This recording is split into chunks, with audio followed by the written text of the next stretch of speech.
2 of this video about my change to veganism, plant-based, whatever I want to call it. I don't know if I want to label myself. I'm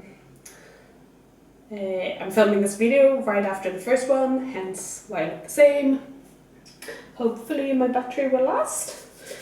So I thought I would answer the questions, and of course I haven't prepared, so I don't even have the questions in front of me. Just going into my comments now to check them out. So I'm going to be looking at my phone now when I talk, but so at the moment it is, the changes are just kind of diet changes. And I'm going to be making sure that all the products I buy, such as, I don't use makeup so much, but if I buy makeup or shampoo and conditioning and dishwashing powder and all that, and laundry powder? I don't know what it's called, whatever. I'm going to be making sure that all of that is vegan, hasn't been tested on animals and all that. So if you know any Swedish brands or international brands, whatever, just comment below. Let me know all those vegan brands so I can check them out. Yeah, and then I don't think I talked about how I felt. The first week, it's kind of hard to talk about how I felt because like I got a lot of stomach pain a few days after I began to eat more vegan, or completely vegan. And that was due to my pancreas, which then got slightly inflamed. But I thought, it was just a lot of fiber in my diet, so because the first few days I wasn't bloated at all, and I had energy, I felt great, I was like, I felt great physically, and I'm usually bloated all the time, so it was so strange to then suddenly not be bloated. But then I found out I had lost weight, or I began feeling very tired and very low on energy and sleeping and no motivation, and then I found out I had lost weight, so I was like, okay, well, that's why I feel this way, I haven't been eating enough. But then I couldn't really eat so much because I was bloated all the time. I had a lot of stomach pain, and then eventually I got so much pain I had to, go to the emergency room and be admitted to hospital, and I had inflamed pancreas and couldn't eat, and but that went away.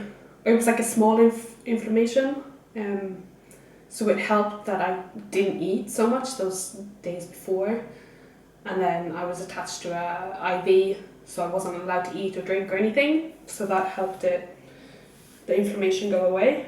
But if it was like a full-on inflammation, then I wouldn't have been allowed to eat or drink anything until that had passed. So luckily that wasn't the case.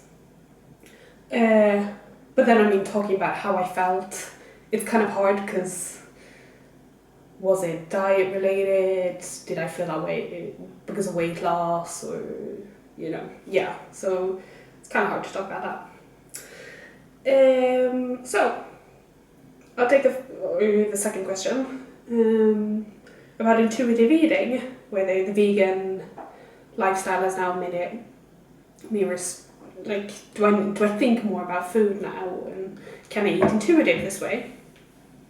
For me, I can eat intuitive this way because I am not craving meat, I'm not craving dairy, I'm not even craving chocolate, which was the weirdest thing when I began to eat plant-based, because I usually eat some chocolate every day because that was what I was craving, and I eat my cravings. But then suddenly no chocolate cravings at all, and I think that had to do because I was eating so much carbs, like 80% carbs, and before it was like 20%, 30%. So yeah, I think the chocolate cravings was because I wasn't eating so many carbs. But there is of course vegan chocolate, which I ate yesterday because I wanted chocolate. So I can eat intuitive this way because I know about nutrition. So for all those regular foods that has eggs, dairy, meat and all that, there is a vegan alternative. Burgers, fries, chips, pizza. Fries and chips is the same thing, but pasta, like all the dishes, there is a vegan option, so it's not so hard. But then there are, of course, when I go shopping, sometimes I need to check like the ingredients of some food just to make sure, and I've realised that in some products I didn't even think about this, like eggs and dairy. I'm just like, why? I'm sure it has some purpose, but I mean, if there are options which don't have it, why does this bread have to have it? Or, product. So yeah, I can eat intuitive, and I don't think about food, like I don't.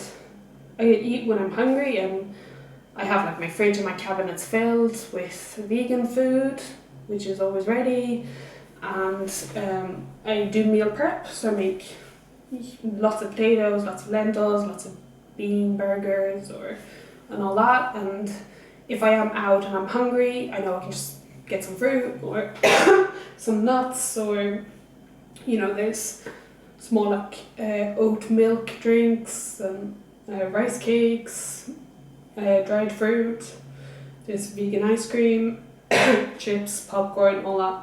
So I mean, it's not so hard if I'm out and I want a snack. So yeah, for me it's intuitive, it works fine, I'm not thinking about food more. With my weight loss, I do need to make sure I'm adding more oils and nuts and avocado and that to my diet. So yeah, and then kind of eating more potatoes instead of vegetables and more beans and things like that. Are there things I miss about non-vegan eating? Not really, because like I said, there's an alternative for everything. No, I'm just waiting for the vegan Ben and Jerry's to come to Sweden, because I'm like, hello, I need some Ben and Jerry. No, I don't need it, but I want to try it. I'm not such a fan of ice cream, so it doesn't really bother me that I can't, or that I'm choosing to not eat normal Ben and Jerry's. And that's the important thing for me, that it's not that I can't eat it, because I can always eat, I can eat the non-vegan foods if I want to, but I'm choosing to not eat them because of ethical reasons. This has nothing to do with my body or, wanting to lose weight or gain weight or whatever, Like veganism isn't a diet, it's an ethical lifestyle change, but then plant-based is like diet. So that's why I'm kind of in between of, I don't want to label myself because I don't see myself as a vegan. I'm not a vegan yet. But then many people think that plant-based is just eating plants. And it's like, no. I'm eating a lot of like ready-made products, like soy products and corn products and tofu and yeah. I also got asked about raw food, or like raw tofu and all that, and that is not something I'm gonna do. I would not be able to get my calories. I like warm food. I don't think my stomach would like it so much, and no, it's not. For now, it's not something I'm going to try. But of course now in summer I'm going to be eating lots of fruit and watermelon and exotic fruit and all that, so I guess some days it might be raw tofu anyway.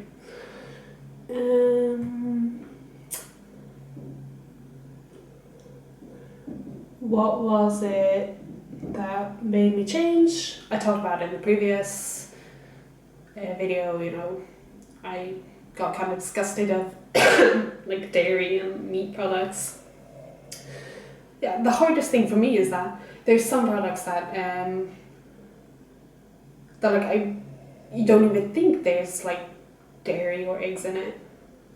So then you go to buy it and they're like, wait, hello, and then I put it back and buy another option. But the good thing is that Oreos are vegan, so I can eat those. But I haven't checked about the because it's limited editions and different flavors. So I don't know if all the Oreos are vegan or not, but I'm gonna check that.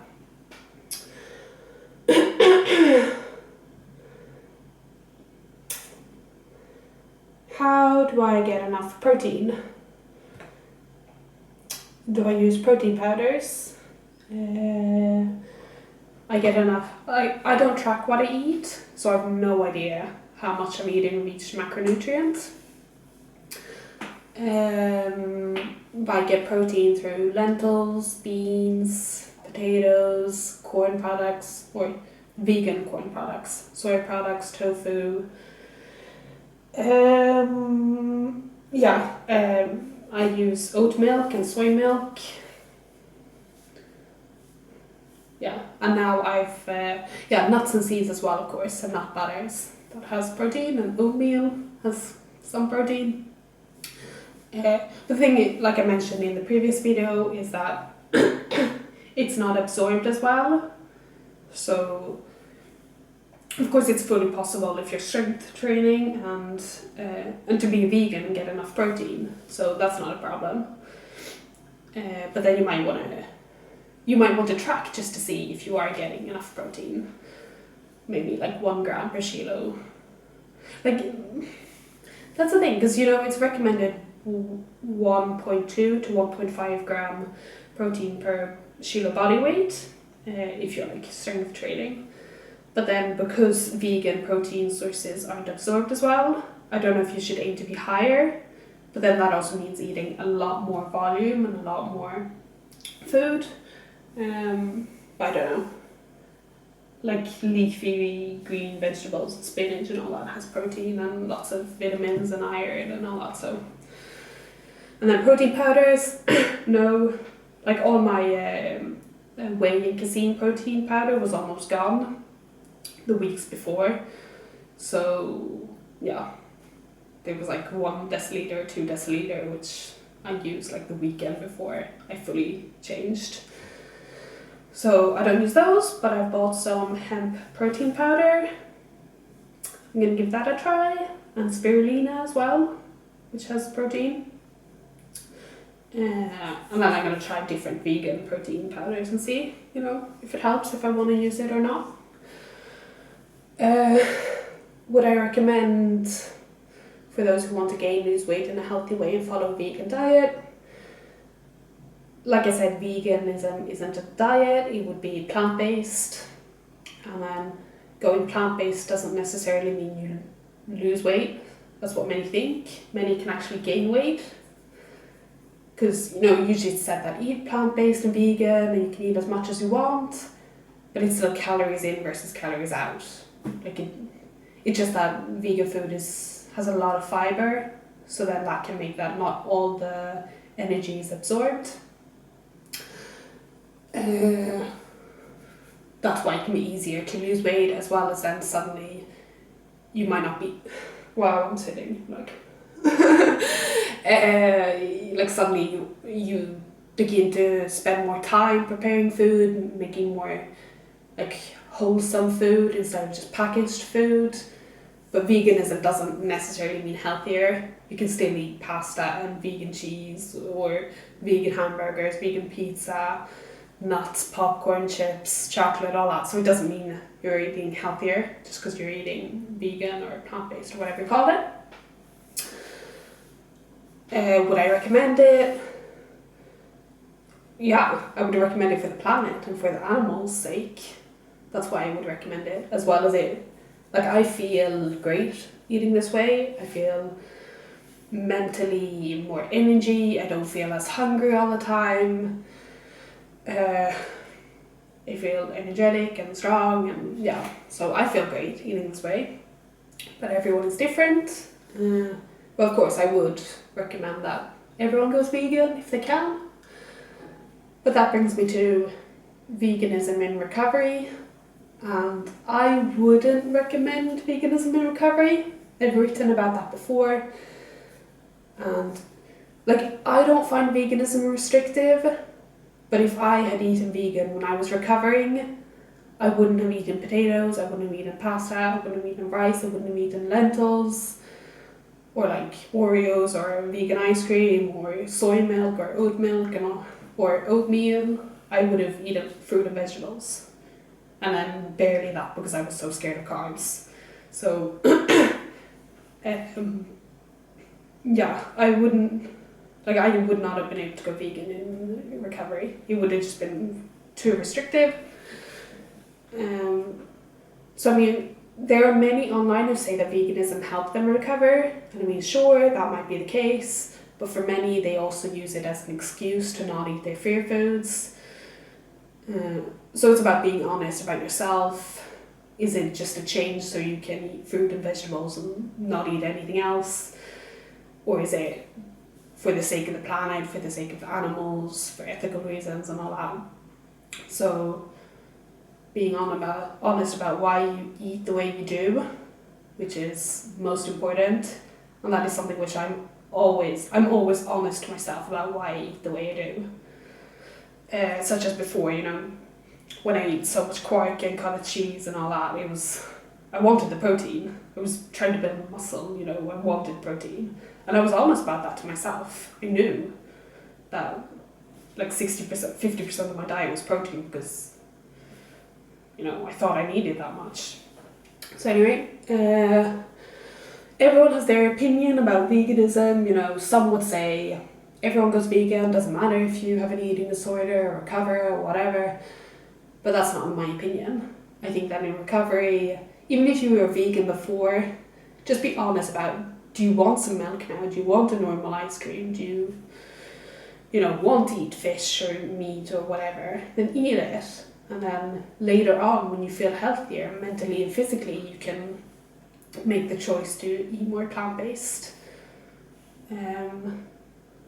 So I think in recovery, you should just allow yourself to eat whatever, and then later on in life, make the choice. That's my opinion on it anyway. Yeah, everyone has a different... I feel like by posting this on YouTube, almost will get attacked by some vegans being like, oh, you can recover on a vegan diet, and I'm sure you can, but then again, there are many who use it as an excuse to eat restrictive, and you can't deny that. So yeah. How do I get enough calcium?